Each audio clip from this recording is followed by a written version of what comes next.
datang di podcast Seon kali ini. Dengan moderatornya kali ini adalah saya, Nurul Fauzia, mahasiswa Kesmas Unusa tahun 2020.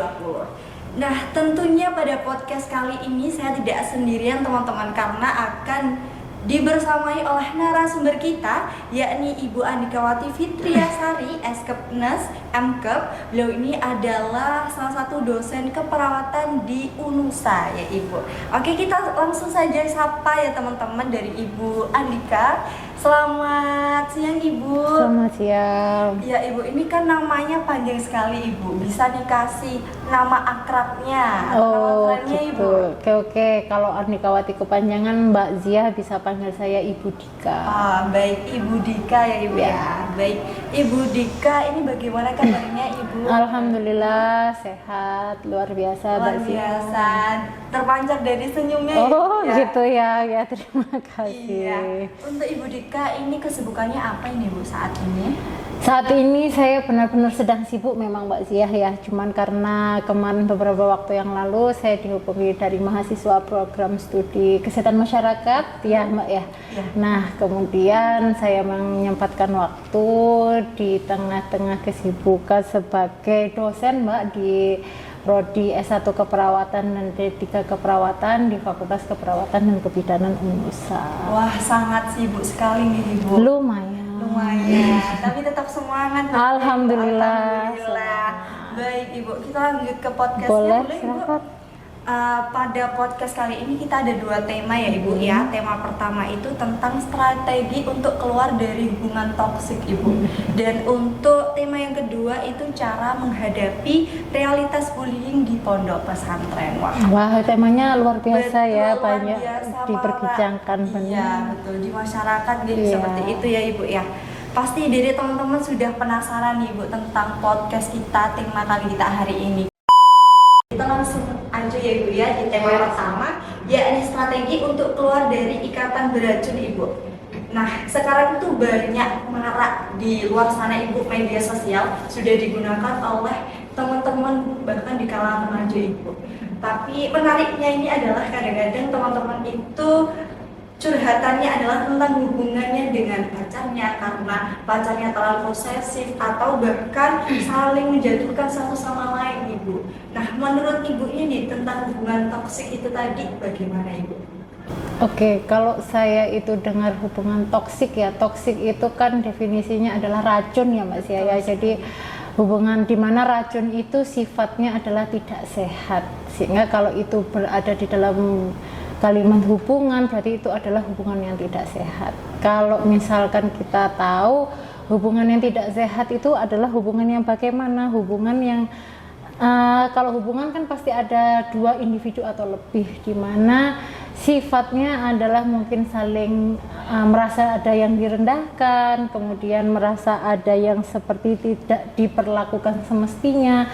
Jadi kalau kita berbicara terkait hubungan toksik adalah sifatnya hubungan yang merugikan gitu Mbak Zia. Merugikan satu sama lain gitu ya Bu? Oh iya.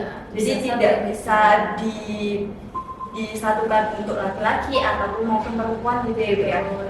Baik, itu tadi definisinya ya Ibu ya. Mungkin kalau menurut Ibu ya hubungan ini bisa dikatakan hubungan toksik itu seperti apa Ibu? Ciri-cirinya gitu. Oke, kalau kita berbicara ciri-ciri suatu hubungan, sebenarnya kalau hubungan toksik itu kan tidak hanya ke pasangan ya Mbak, bisa juga mungkin di dalam suatu lingkungan pertemanan atau sahabat.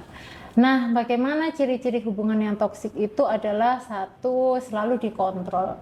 Kadang-kadang kita itu merasa apa yang kita lakukan itu diatur Mbak, sehingga kita tidak bisa menjadi diri kita sendiri. Kita berusaha menuruti apa yang diinginkan pasangannya. Kemudian kita merasa juga dikekang, tidak bisa bergaul dengan siapa aja yang kita inginkan. Intinya adalah di dalam situ kita tidak bisa menjadi diri kita sendiri. Kemudian yang kedua adalah di dalam suatu hubungan itu kita merasa tidak mendapatkan dukungan gitu ya, padahal kalau kita berhubungan itu kan inginnya saling didukung, saling dipahami. Kalau hubungan yang toksik karena kita itu ingin takut salah, kemudian apa yang kita lakukan takut tidak didukung, sehingga lebih baik kita tidak melakukan walaupun sebenarnya hati kita itu ingin melakukan. Cuman kadang-kadang hubungan yang seperti itu kalau kita dengan pasangan banyak yang tidak menyadari bahwa itu sebenarnya toksik. Rata-rata karena dengan dalih sudah terlalu lama, sudah memang cinta, iya. bucin banget kalau sekarang yang mengatakan seperti itu gitu Mas ya. Jadi mungkin dampaknya itu negatif sekali ya Ibu ya. Betul. Jadi kalau menurutnya dari Ibu itu dampak yang paling mengerikan dari hubungan toksik itu sendiri apa nih? Oke, kalau kita berbicara terkait dampak, sebenarnya kalau kita membina suatu hubungan itu kan pengennya di dalam hubungan itu ada saling didengarkan, saling dipahami, saling disayangi gitu ya Mbak ya. Kalau kita berada dalam hubungan toksik yang tidak mendapatkan itu, sehingga dampaknya adalah karena kita merasa selalu disalahkan, tidak menjadi diri sendiri, sehingga kadang-kadang kita tuh merasa capek. Kalau ketika kita sudah merasa capek itu kemana-mana, mungkin secara fisik kita tidak bisa tidur, bawaan hari-hari itu sudah nggak mood, kemudian temperamennya sehingga cenderung labil atau emosionalnya naik turun. Nah kalau lama-kelamaan seperti itu Mbak, kadang-kadang kita merasa sendiri akhirnya. Ketika kita berusaha untuk menceritakan kepada pasangan atau sahabat kita, itu disalahkan, malah bukannya mendapat solusi tapi disalahkan. Nah lama-lama kita bisa menjadi depresi. Kalau sudah depresi itu hidup serasa tidak ada artinya, sehingga bawaannya bisa sampai menyakiti diri sendiri, kemudian bunuh diri, yang mana banyak kita ketahui kan kasusnya akan semakin meningkat seperti itu. Jadi hubungan tidak sehat ini bisa merugikan diri kita sendiri ya Betul. Ibu ya? Bahkan bisa menghilangkan jati diri seseorang itu sendiri ya Ibu ya. Kalau dari Ibunya bisa nih bagi tips ke teman-teman cara mencegah perilaku toksik dari hubungan itu sendiri Ibu. Oke.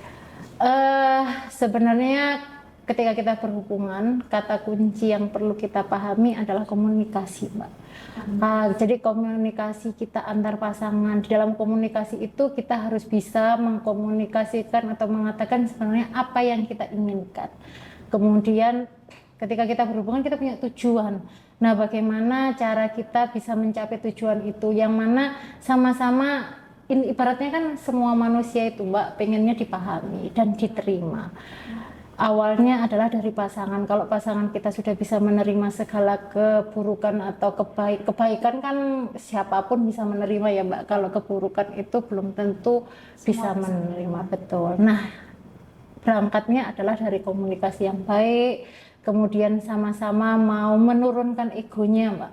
Kadang-kadang karena terlalu ego kita merasa paling benar, kita merasa apa yang kita pikirkan itu selalu benar, sehingga kadang-kadang kita kurang mendengar apa yang disampaikan pasangan. Nah itu kadang-kadang membuat akhirnya larinya nanti jatuhnya ke toksik. Sehingga kalau saran saya ketika kita berhubungan kita harus bisa sama-sama saling memahami, saling berempati apa yang sedang dirasakan, andaikan kita ada di posisi itu bagaimana. Nah seperti itu Mbak. Bahkan saling mendukung. Betul, saling mendukung, betul. Karena dukungan itu Mbak akan membuat kita menjadi merasa yaitu bisa melakukan hal-hal yang positif, membuat kita menjadi berkembang, sehingga intinya adalah be yourself gitu ya. Jadi diri sendiri. Betul. Apalagi bersama pasangan. Nah, bersama itu adalah indah terkaca gandengan, begitu ya Mbak ya. Iya, Mbak. Jadi kalau bisa kita pahami kembali hubungan toksik atau hubungan tidak sehat itu harus dihindari ya Ibu ya, atau bahkan bisa diperbaiki. Betul. Dengan cara apa tadi, dengan komunikasi yang saling baik. memahami juga, apalagi saling mendukung ya Ibu ya. Jadi mungkin ya dari teman-teman sekalian bisalah kita hindari hubungan toksik itu tadi. Mudah-mudahan bisa, seperti amin, itu. semoga bisa saling menyadari lah hubungannya itu tadi, niatnya hubungan itu seperti apa, dan mudah-mudahan kita semua dapat terhindar dari hubungan tidak sehat itu tadi Ibu.